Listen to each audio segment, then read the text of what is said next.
third floor, northeast corner.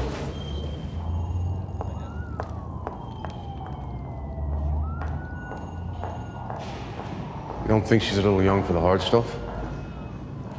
Washington says she's a killer. Hi everybody, I'm Peter Travers, and this is Popcorn, where we tell you what's going on at the movies. And I think there's no more exciting a going on than Zero Dark Thirt, which you've just seen a scene from. And we are lucky enough to have the director of Zero Dark Thirt, Kathryn Bigelow, with us today. Hello. Here you are, in triumph again. I said this to you before, I only see you when you're collecting awards. Well, now? It's exciting. Where's your Oscar, Kathryn? Did you bring it with you? I did. No, I didn't. Where does it go? I mean, you are. I have to get rid of this first because you are. The last time I saw you, you didn't win the Oscar yet. You didn't become the first and only woman to win an Academy Award for directing after 278 years of movies and Academy history. You're the one. So where is it? Where have you placed it? Well, first of all, it was such a surreal and surprising and shocking and humbling experience. I placed it on a table in the living room. You know, it was sort of interesting. It had been there forever, this particular piece of furniture, in search of a purpose, and I suppose now it has one. So when in this process, after Hurt Locker comes out and releases this, does the germ of the idea for Zero Dark Thirt come? Well, right after we finished Hurt Locker, we were interested in making a movie about the hunt for Osama bin Laden. And then, of course, it was just a failed hunt. He was still at large and somewhere on the planet. So you and Mark both thought it was still a good idea to do a movie about a hunt where we don't have an ending. Well, in a way, there was an ending on this piece, and a very interesting, kind of very enigmatic one, but that I won't spoil because who knows if we ever will tackle it. Oh, good, a prequel. Yes, so, but the thing that was interesting was, you know, I suppose obviously 9/11 was extremely tragic, very impactful, and this was the specter of this individual was still out there, and we're about 2/3 of the way through the screenplay when Osama bin Laden was killed. And so then suddenly it was like, you know, this moment where, you know, is that either just a last act grafted onto the 2/3 of the story before, or is that hunt, the intelligence gathering for this compound in Abbottabad, is that the movie itself? And that became the movie itself.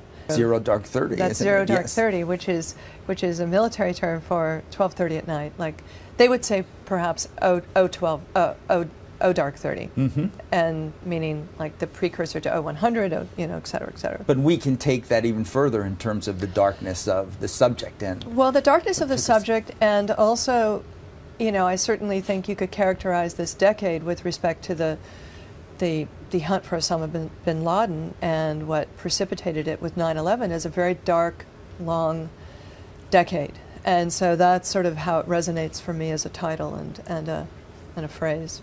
When did the Jessica Chastain character of Maya, not the real name of the agent that's in the movie, but when did you decide to make this woman the center of this movie?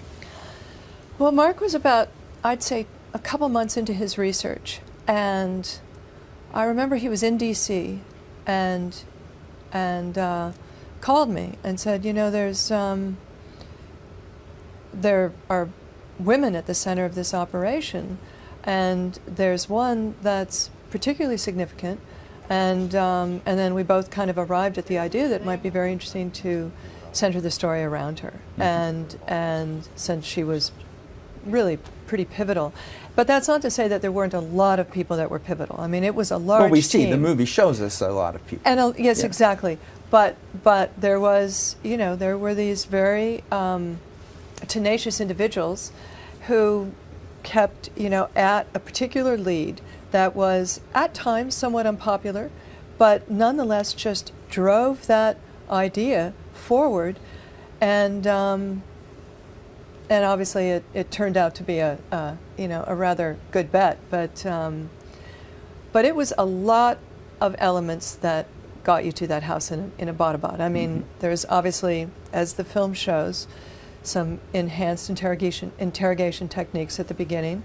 You have some politicians saying, no, you've made a movie that basically condones torture. Whether we call it enhanced interrogation, I don't know what, you know, it's torture, it's waterboarding that we're seeing it, and yet have none of those people actually seen the movie that you made in terms of where this is being found? You know, I mean, I have great respect for those people, and obviously their criticism is you know,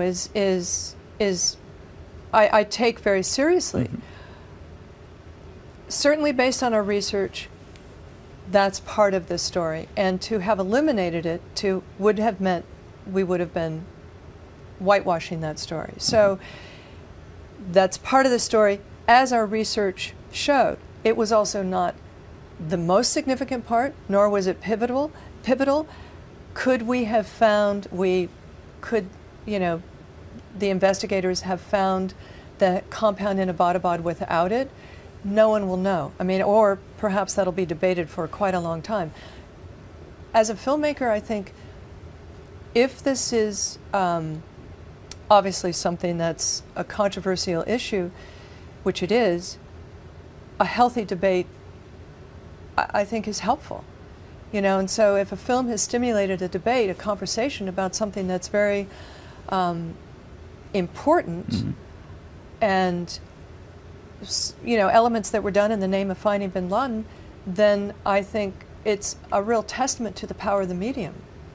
Does that leave you frustrated when you hear that kind of thing? Do you say, why don't they understand? Why don't they watch? Or can you just compartmentalize it and put it out of your head completely? Well, I think you have to, I suppose you have to compartmentalize to a certain extent. On the other hand, I do think that the voice of the critic, either positive or critical, is important to inform you as an artist and help you grow as an artist. You know, I think it's a relationship. There's a wonderful kind of sacred, mysterious relationship that happens between the artist and the critic. So I think that it's really, really valuable.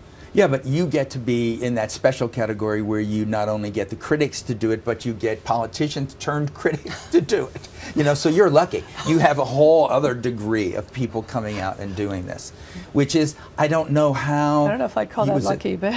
I wouldn't call it lucky at all. Right. I don't know, because you can become somebody's agenda. That's all I mean by it. And that's what I mean by, is there any hurtfulness in that when you feel that what you've done is being used? Sure. I mean, you feel that, certainly I think both Mark and I feel that the film's been mischaracterized and misunderstood, and I think not by everybody, because there are those people who see it exactly the way it was intended. So, but that's the nature of, I guess, I suppose a piece of art put out there for discourse. You know, you kind of have to let go and allow it to have a life, you know, of its own, and guide it when you can, if you can.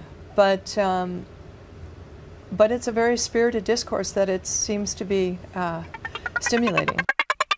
Telling the story through their eyes, and especially through the character of Maya, and you know, you, man or woman, can become on, you know, you're on her ride, you're on her journey and her obsession and her determination.